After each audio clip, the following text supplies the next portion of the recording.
এটা ছয় আৰু সেই ছয়টোৱে সলনি কৰি দিলে ক্ৰিকেটৰ ইতিহাস। ঋষভ পন্তে টেষ্ট ক্ৰিকেটত এনে এটা অভিলেখ গঢ়িলে যিটো শুনিলে আপুনিও আচৰিত হ'ব।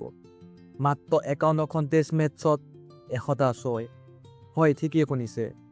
আৰু এই কৃতিত্ব অৰ্জন কৰা প্ৰথমজন ভাৰতীয় হৈছে ঋষভ পন্ত। কিন্তু পন্তে এই অভিলেখ কেনেকৈ গঢ়িলে? আহক তেন্তে দেৰি নকৰি আমি ভিডিঅ'টো আৰম্ভ কৰিম। ঋষভ পন্তক আমি সকলোৱে জানো তেওঁ আক্ৰমণাত্মক বেটিঙৰ বাবে। টেষ্ট মেটছত সাধাৰণতে বেটছমেনে ধৈৰ্য ধৰি খেলিবলৈ চেষ্টা কৰে। কিন্তু পন্ত অলপ বেলেগ। বলাৰ যিমানেই ভাল নহওক, সুযোগ পালে পন্তে ডাঙৰ শ্বট খেলিবলৈ ভয় নকৰে। সেইবাবে তেওঁ টেষ্ট কেৰিয়াৰত 6 সংখ্যা ক্ৰমান্বয়ে বাঢ়ি গৈছিল।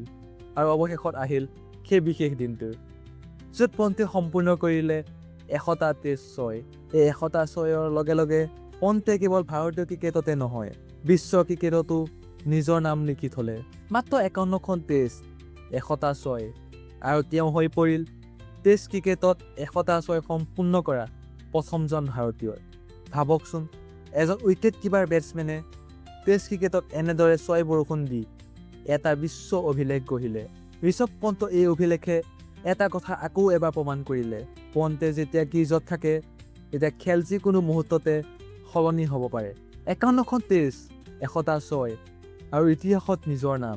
এতিয়া প্ৰশ্নটো হ'ল, পন্তে এদিন 150টা বা 200টা টেষ্ট ছয় সম্পূৰ্ণ কৰিব পাৰিবনে? আপোনাৰ মতামত কমেণ্টত জনাওক। এনেধৰণৰ ক্ৰিকেটৰ ৰোমাঞ্চকৰ কাহিনী পাবলৈ চেনেলটো ছাবস্ক্ৰাইব কৰি থওক। ঋষভ পন্ত এজন খেলুৱৈ নহয়, এটা বিস্ফোৰক নাম।